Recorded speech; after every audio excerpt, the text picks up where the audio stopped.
Hello everyone, welcome to this episode of Talk Wildlife Podcast. Hello! Before we start, I just want to talk about something that just happened right now, and Kev looks embarrassed, and I was looking scared about, 10 minutes ago? So Kev says to me, oh, who's that guy? He was in The Lion King.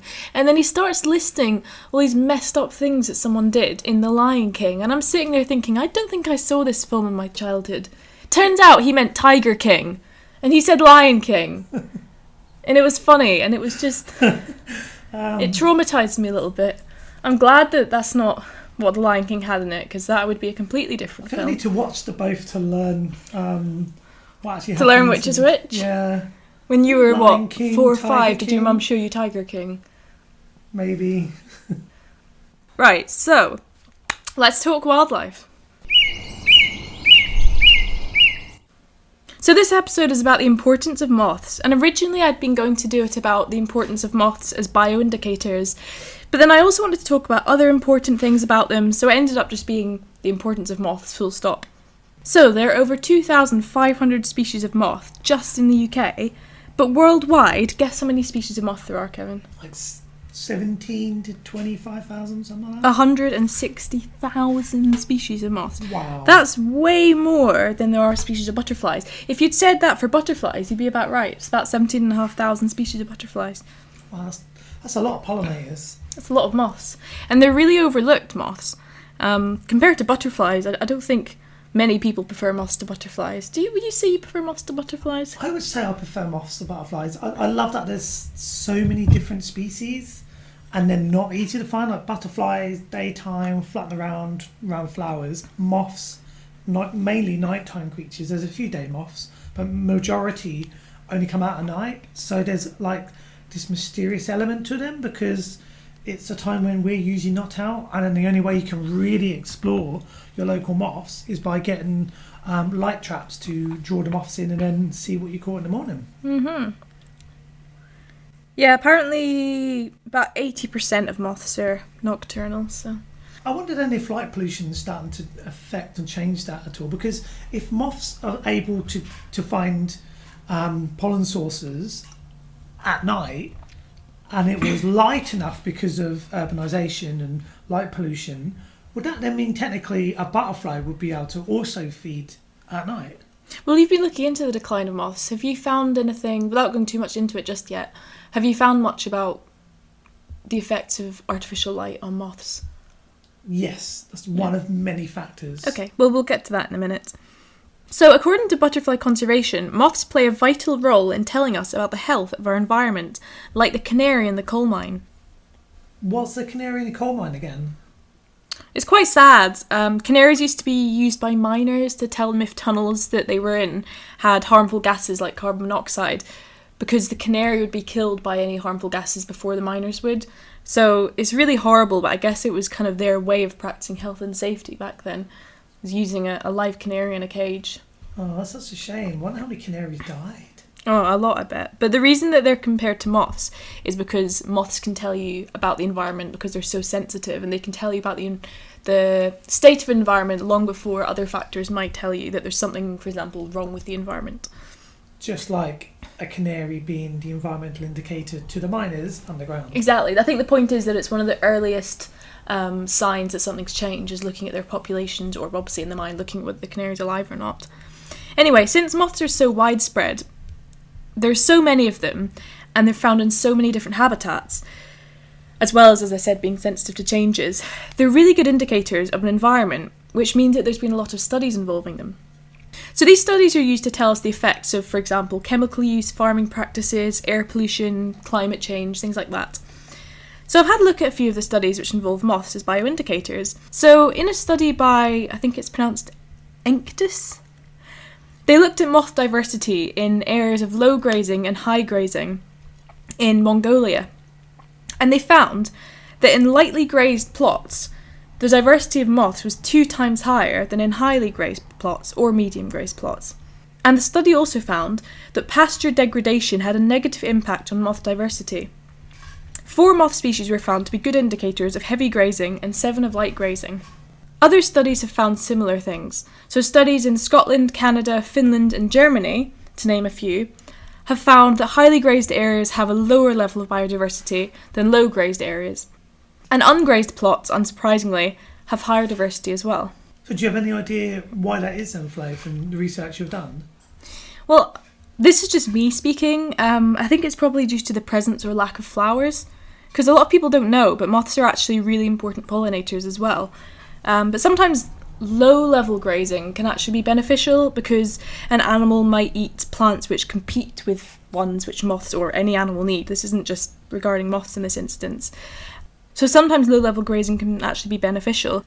This leads me on to the fact that some moth species actually respond positively to overgrazing in terms of number, which is quite surprising, I think. Yeah, well, the advantage moths have with different levels of grazing is there'll be different plants which still able to flower. Exactly, yeah. Now, moths, unlike butterflies and bees, they kind of rely on the same certain plants to go and get their nectar from. Whereas moths, they can cover such a wide range of different plants. There was a study done where moths were found with, and guess this number, how many different species of plant pollen in this study did you think they found? I have no idea. 84. 76. So like your bees That's and not butterflies. far off there. That was good. Your bees and butterflies wouldn't cover that vast array of different plants that they would go to and feed at. Whereas the moths, they're not really fussy or particular about it. And because there's so many different species of moths covering a wide area, they cover more of the plants. Well, I'm glad you interrupted me when you did, because I was just about to try and pronounce the names of the two moths which responded positively to overgrazing. But now I've mentioned it, I'm going to have to do it anyway. So, as far as I'm aware, they're pronounced Autographa buratica and Pelocrista arabescana. They didn't have common names, otherwise I would have used them. I would have just gone with a common name. They don't have common names, though. I should have just said two moths and left it at that. Yeah. So fewer moths is an indicator of unhealthy bird and bat populations, in the sense that moths are very important as a food source for bats, as most are nocturnal, as Kev's already said. And moths and moth caterpillars are important for feeding birds, including birds in the nest, which their parents bring back for them. Birds that they're important for include wrens, robins, and blackbirds, and obviously many others as well. Just going back to the bit you mentioned about bats, that kind of overlaps with some of the research I have done, and they found a link in a study to show where bats have declined in farmland landscapes. That was my next thing I was going to say. Moths have also declined. That's exactly what I was about to say. They believe that because of the farming practices, that the moths have declined, and so like the pollution and pesticides and other farming practices, removing that habitat that moths would thrive in, and the food sources they would go to, the bats in that area have declined because their food source has declined. So there's already one really big link between moths and other species, and a clear link of decline of one is affecting the other. Well, you took the words right out of my mouth. So I'll have to go on to the next topic now. Took a moth right out of your mouth. Ugh. So even the cuckoo decline has been linked to fewer moth caterpillars being present, because cuckoos massively rely on moths, not for feeding their young, because cuckoos don't feed their young. Robins and dunnocks and other birds like that do it for them. Isn't there I'm sure there is a certain moth species or moth caterpillar that the cuckoo goes for. It's a specialist. Yes, it is. Species. I can't remember what it is. I was going to say it had a name, that's obvious, but I remember reading the name. You can have a look online. I'm going to see if I can find it. That's really annoying, because I was going to mention it, and then I thought, well, I just didn't, basically. But if you're going to, then that's fine. Oh, it just says the species they like hairy caterpillars.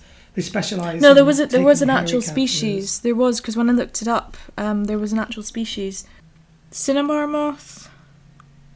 It's one of them. One of them's a cinnabar moth, but it wasn't that one that I found. That's it. This episode can't go on until we find out. If this episode ends up being 5 hours long, then I'm sorry, but it's important. I think I remember where I read it. Aha! The garden tiger. Garden tiger. Thank goodness that didn't take us 5 hours. It didn't. Oh, guess how many moth caterpillars... Oh, no, sorry. Guess how many caterpillars that blue-tit chicks rely on a year, many of which are moth caterpillars. So not all moths, but many of which are.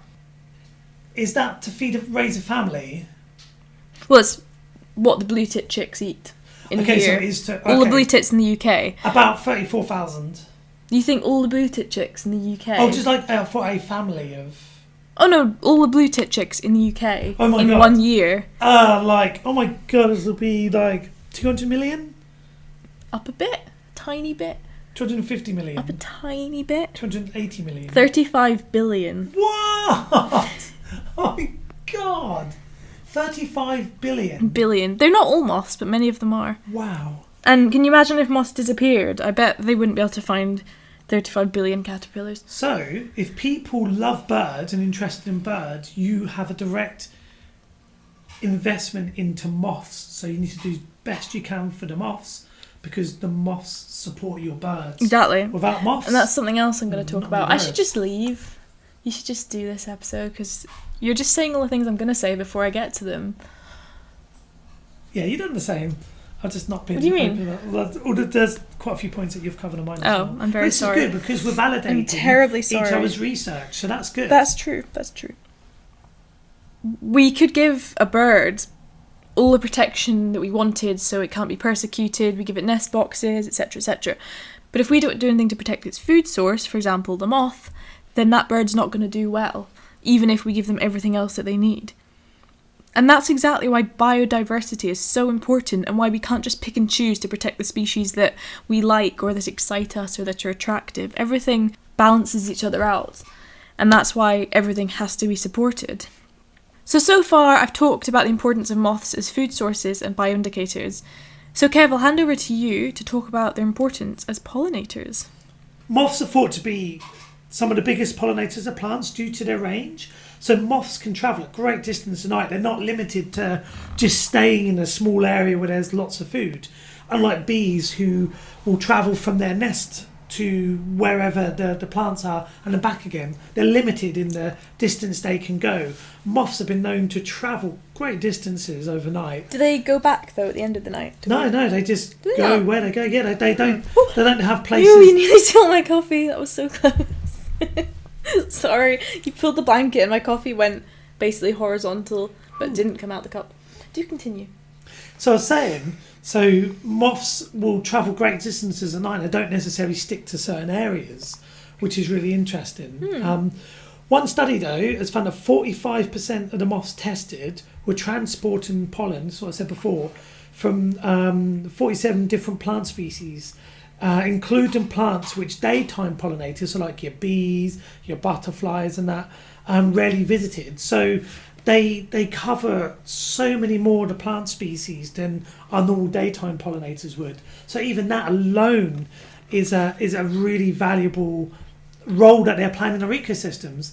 And I think moths don't get enough appreciation, because they're doing all this work at night when we don't see them. We see the beautiful butterflies and That's such a good point. and bees. You know, you see some of the butterfly species in this country are absolutely stunning.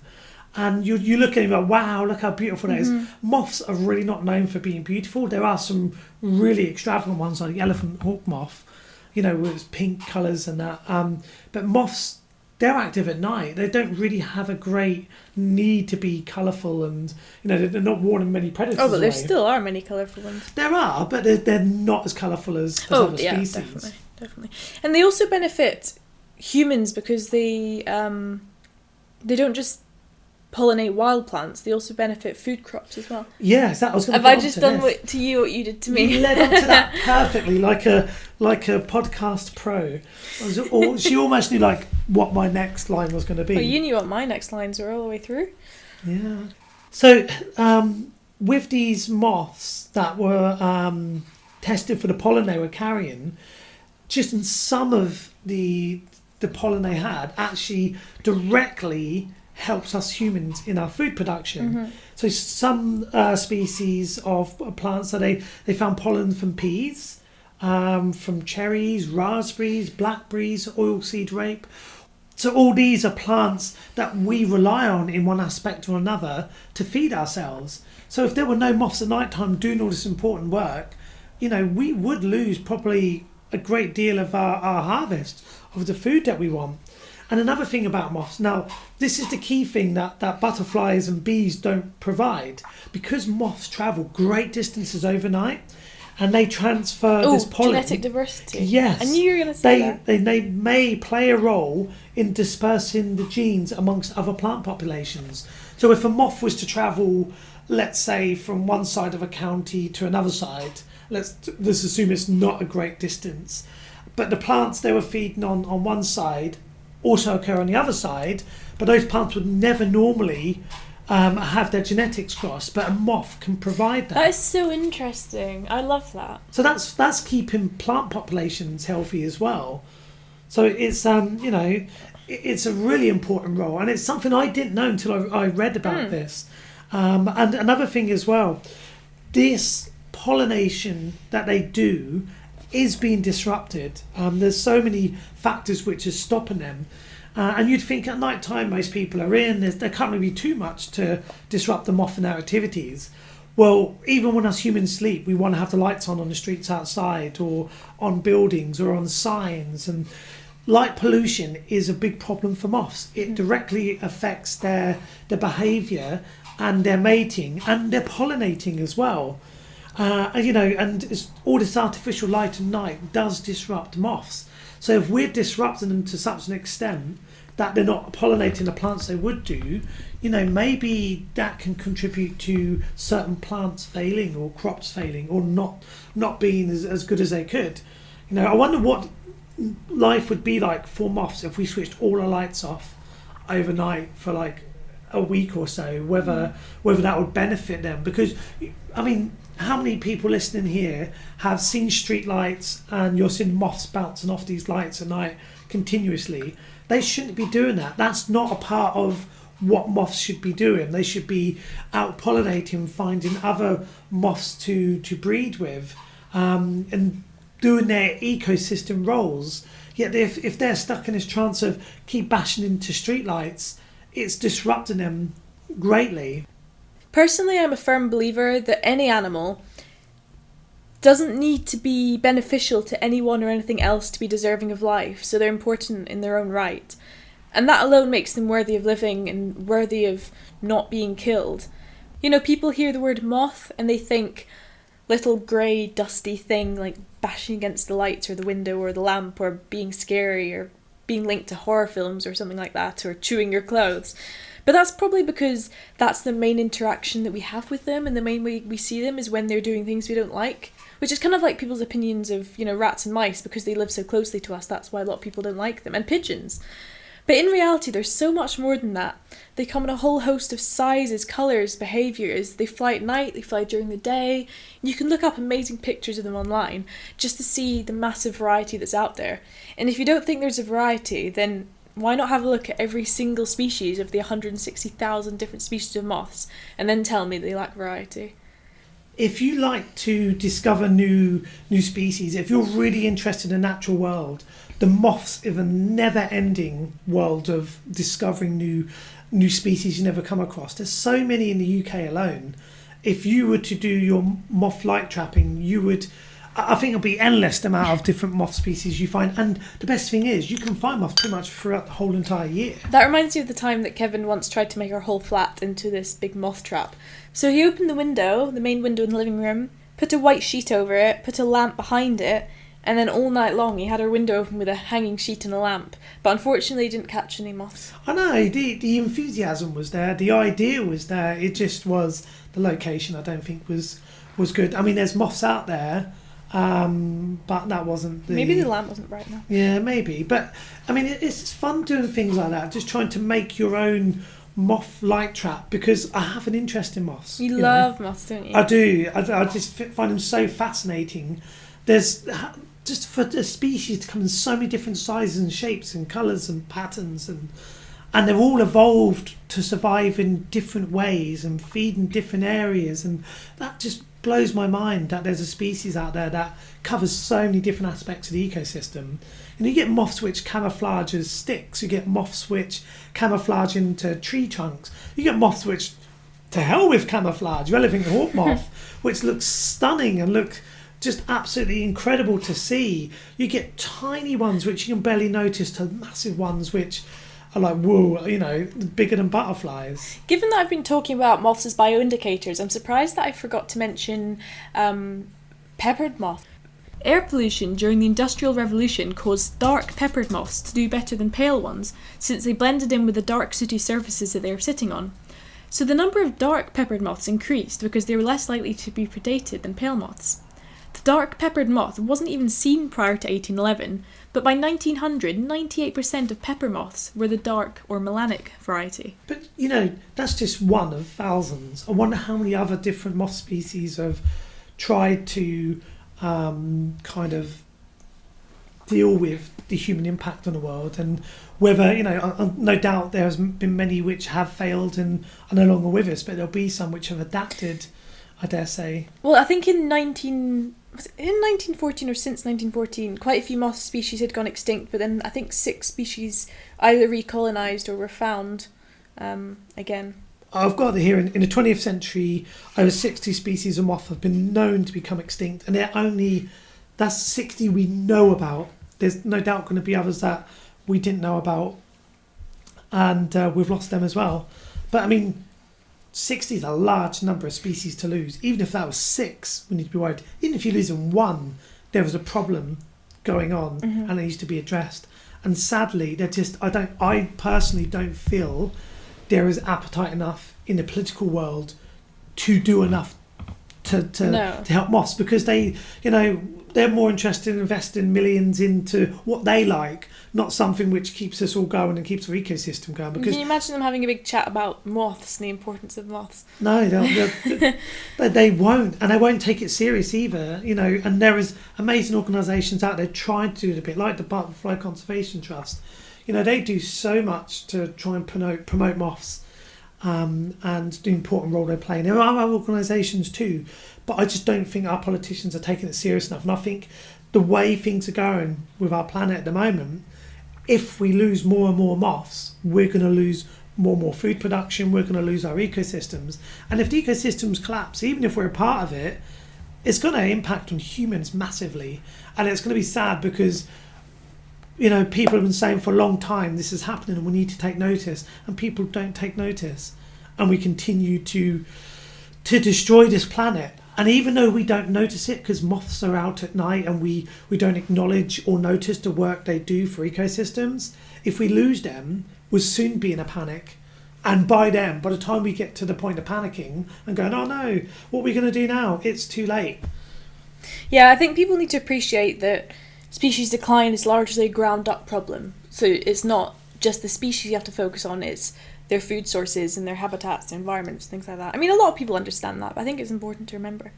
What I'm going to talk about next is probably my favourite part of everything that I looked into.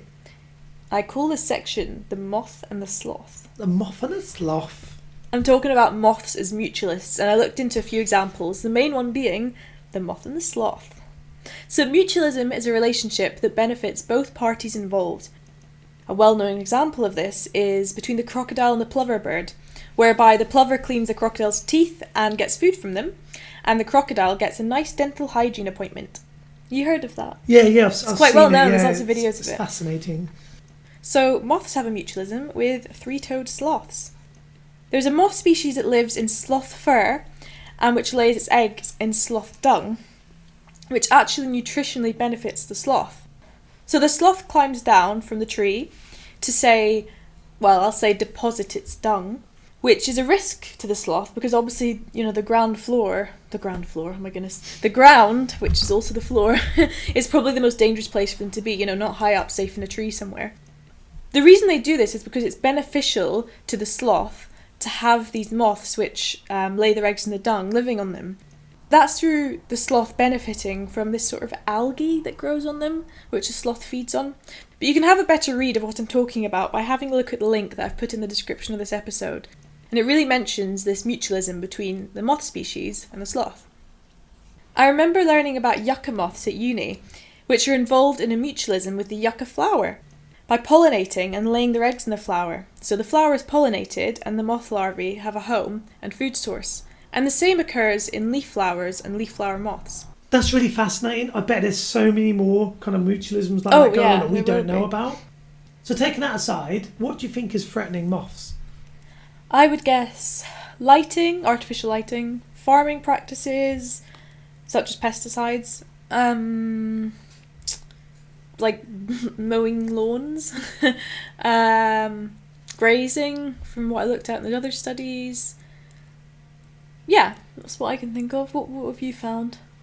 Okay, so there's quite a few reasons, and you've covered a few there anyway. So habitat loss is one of them.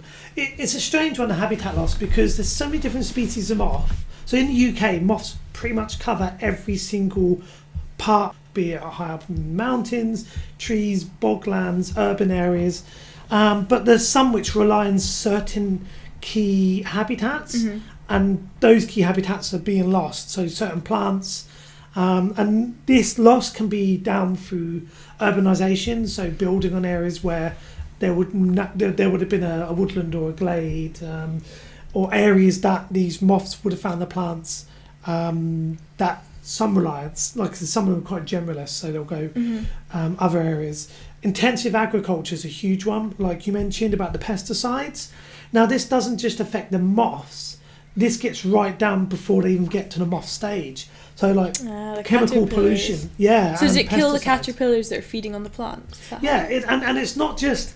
So this is the thing about using pesticides. It doesn't just... You don't just put pesticide on your square field and that's it. It affects not just the field where the moths will live in. It affects the field edges. So they have these wildlife rough areas buffers. At the edge. Yeah, the buffers around the fields. It also affects them and the hedgerows. And so when these pesticides and other pollutions are in the environment, it doesn't just stay to the area they mean it to, it spreads. So it affects them on even greater levels when it goes into places where the caterpillars are. And, and if this is constantly happening all the time, they've got no, year after year, they've got no time to recover. Also, intensive commercial forestry is having an impact on the land and the environment as well. So, that's another reason for their decline.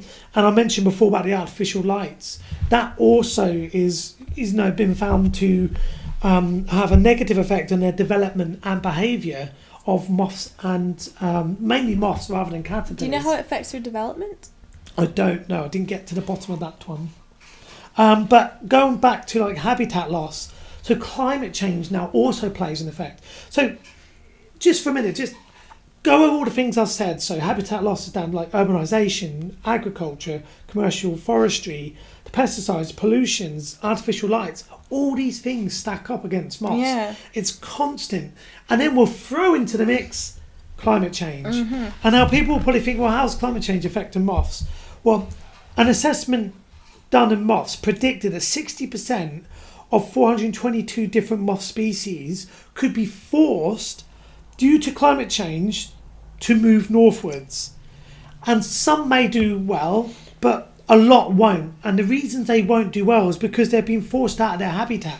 So the moths are having to go further north, but the habitat's not necessarily moving. There's not necessarily the same habitat. So they're then moving into areas where there is fragmented habitats that they can thrive in, where there is limited habitats in other places where certain moths need certain habitats which might not be there, or simply there's no habitat suitable for those species as they go there.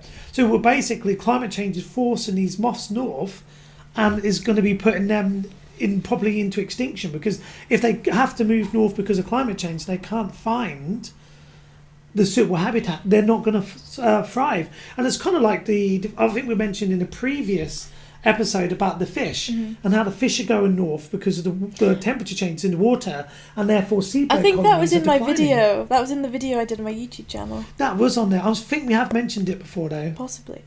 Have you seen that cartoon which was on social media a few months ago, and it's got this guy in a car and it's from like 10, 20 years ago, and all these moths are hitting his windscreen, and then it's like one of present day and there's nothing there. Yeah. And the guy looks sad in the first one because his car is getting all manky with dead moths, and happy in the second one. But obviously the point is that it's sad because there's a difference. I remember as a kid. I was going to ask, I remember too, and obviously that's not even very long ago because I'm so young, but I just mean that it's not exactly a lifetime ago. You know, if we can remember these things, just shows how quickly this change is occurring. You know what, I remember having my first car, which would have been nearly 9 years ago. I had my first car, and I remember driving around the Scottish borders, and I remember looking at my number plate, and I had so many different insects and moths sadly died on the number plate. And I know there was a number plate survey they do for insects on number plates. Really? That was a thing, yeah. I've never heard of that. I've not had that for a long time. We lived up in rural Aberdeenshire and would be out on nighttime wildlife rescue. I don't remember seeing many or if any insects. Hardly dead on any. that. Yeah. And it's crazy because I remember as a kid going on holiday to, I think it was Cornwall we went. And I remember going in the car and we got there and it just like the windscreen was constantly covered in insects. Now you can drive through rural areas and you'd be lucky to even see a few. We were driving through Aberdeenshire maybe 2 years ago and there'd just be maybe 5 or 6 moths to see for like a 10-mile journey, and it's crazy where they all gone. And it's due to these losses. Scary. It is really, really, really scary. So I had a little look into some of the stats behind the decline of moths, and this is taken from the State of Britain's Large Moths, a report done in 2021 by the Butterfly Conservation Trust. Mm-hmm. So since 1968, moth numbers have decreased by 28%. And I wonder if this next bit I'm going to say is related to climate change, because with a 40% decrease in southern Britain alone, now is that due to urbanisation or climate change? I don't know. But 40% in southern Britain is quite shocking. And something I mentioned earlier, in the 20th century, over 60 species of moth have been known to become extinct. I mean, the decline is not just bad for moths, but has wider impacts on other species, and which some solely rely on moths and moth caterpillars for food source. And that can include amphibians, mammals, bats, and many different bird species. Now, if you're really into amphibians, or you really love your mammals, or your bats, or your birds, this directly has something to do with your love for your species, because we all need to do what we can to help our moths, because if we don't, we're going to start losing more amphibians, more mammals, more bats, and more bird species which really need them. It all goes hand in hand. You can't just say, I love birds, I'm going to feed birds on my bird feeder, the birds will be okay. They won't, I'm afraid to say. You can put your bird feeders out, but birds ain't going to take your nuts and seeds back to their young in the nest when they're looking for caterpillars and moths, which are not there, maybe because your community's been putting pesticides out to kill off insects, or using using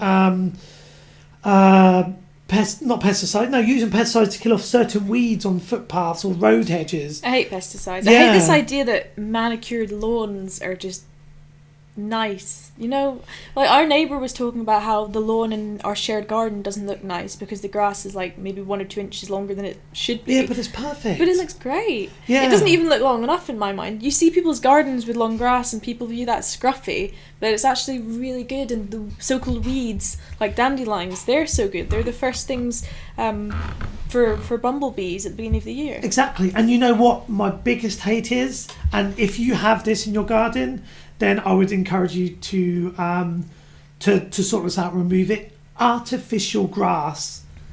It is just pointless. If you've got artificial grass in your garden, remove Head it. in your hand. I know, it's just the worst thing ever. I know it's low maintenance. It doesn't look good, by the way, if you do have it in your garden. And if you're a listener and you go, oh, yeah, hang on a minute, I've got artificial grass, shame on you. No insulting our listeners. Shame I'm on sorry. you. Shame on me, but I'm known for speaking my You don't mind. know why they have artificial grass. But it's not a good enough reason to not have real grass or Fight plants. the argument, not the person. I'll fight them all. Just fight people. I'll fight people to save our moths if I have to. Not shame on you, but yeah, you're really encouraging people to take your point of view, aren't you? Not. I don't care about encouraging them. Just ramming my views down your ears, and you got Down your ears. Well, they're listening, so yeah. They're probably turned off now. I'm sorry. I'm sorry. Artificial grass is not good. If it's in your neighbourhood, someone's got to encourage them. And, tell them the reasons why it's not good, I guess, instead of being like me and going, rah, Hulk smash, rip up the artificial grass. Don't do that, you'll get in trouble. Unless it's your own. Unless it's your own. But it has such a bad impact on every single species in the local environment.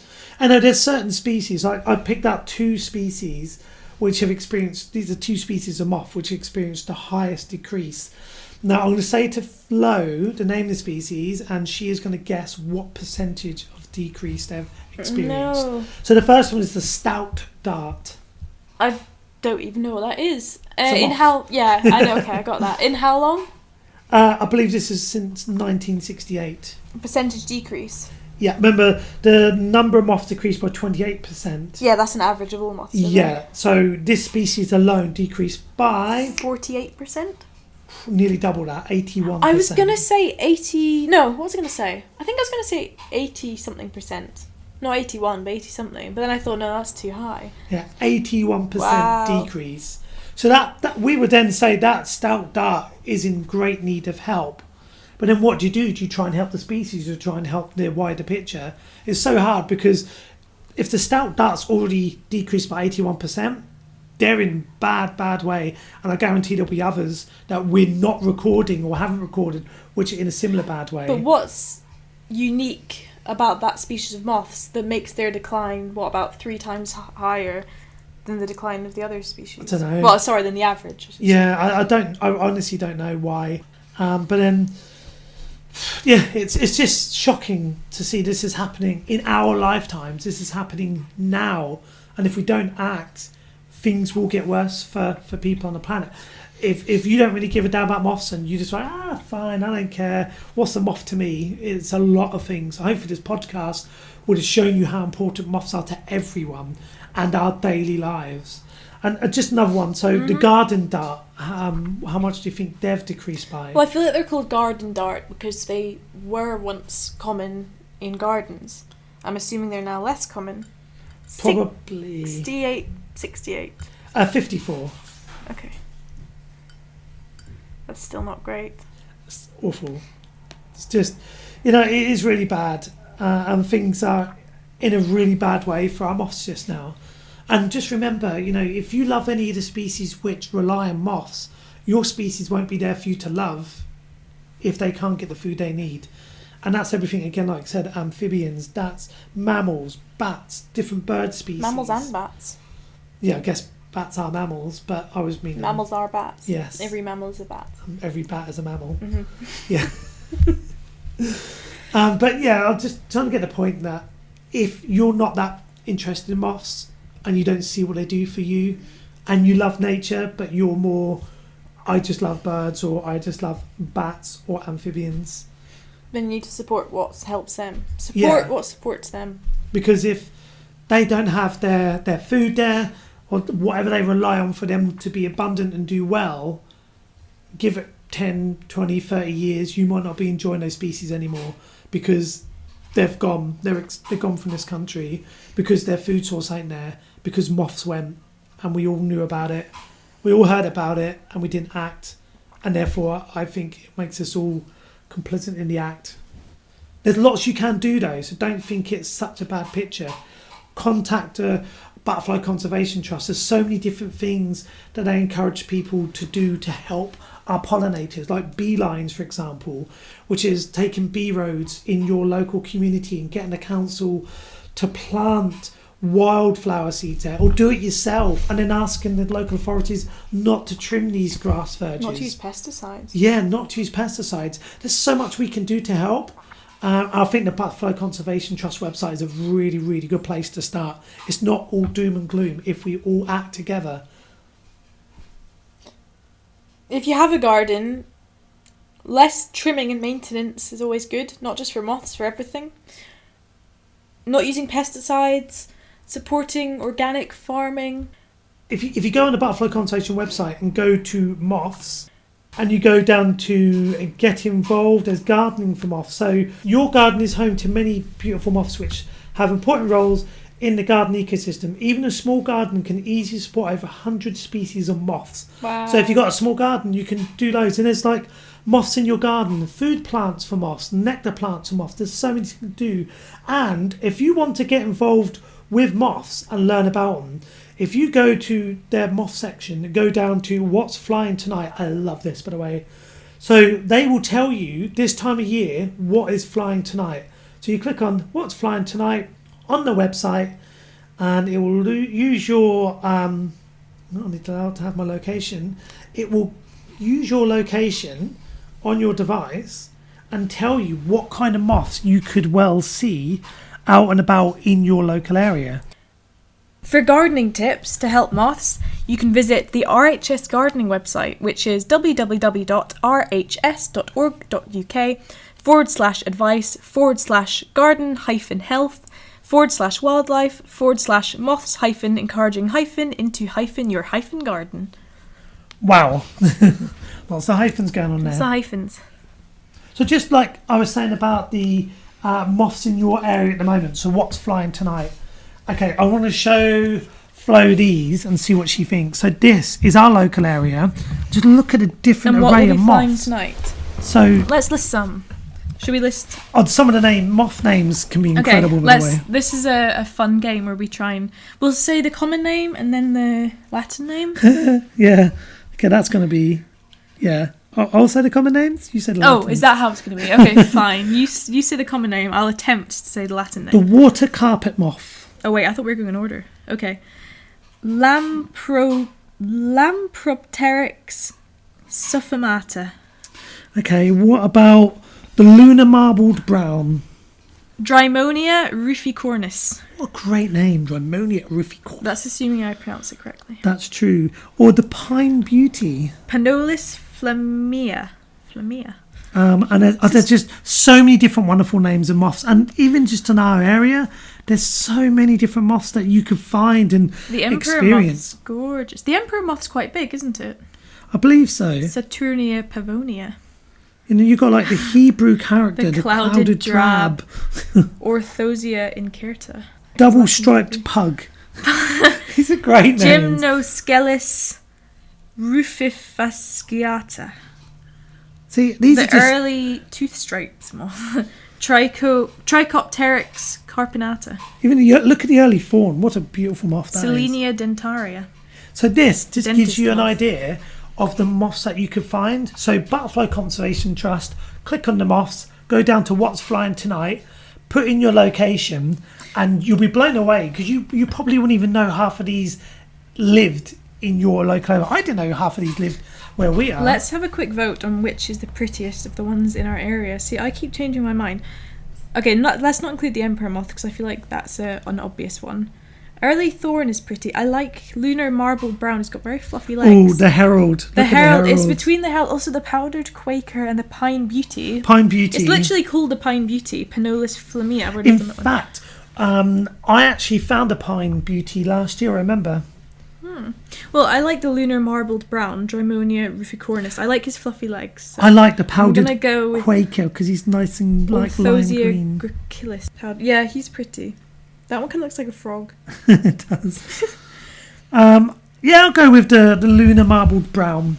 Yay, lunar marbled brown has it. So Google the lunar marbled brown, and you might wonder why, given that it's not a very colourful one, but it has what looks like fluffy legs, and it's pretty cool looking, so that's reason enough. Also, it's very fluffy. It kind of looks like a furred animal, and look at that.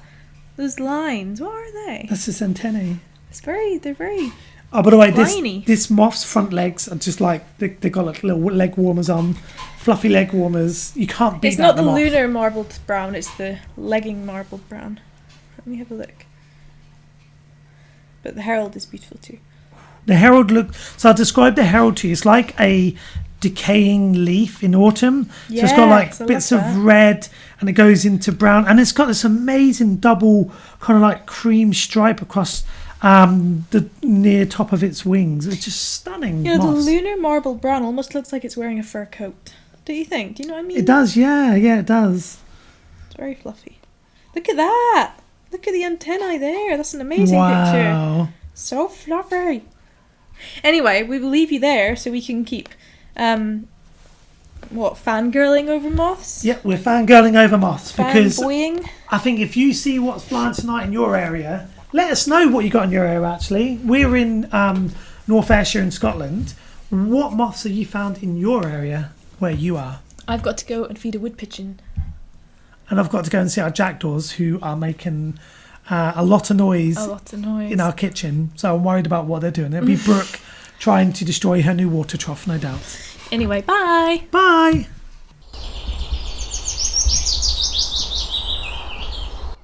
A lot has happened since our last episode. Not only did we reach 1,000 downloads, but we reached 1,500 downloads since the last episode.